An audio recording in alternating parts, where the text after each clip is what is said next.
Daw na mo palit tao. Or kanon sa pasaylo sa ato ang mga himoon. Dili ka maibog. Wala na mo ilaw eh. Ni ang pagkaibog. Usikot yan ay butangan do. Dili mo kayang kuhaon ng sala nga mansa sa imong pagkatao.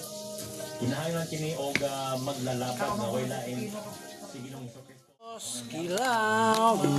Ito mama ni Kuya Tan, siguro na naman po, mama ni Kuya Tan, simot-simot. Tingnan po. Sos kaluwing, hilak yung taon sa ito sa bawal juga naman. Haploy. Kinila ba yun? Labe, tawag ng kinila labe? Sinamay na ba?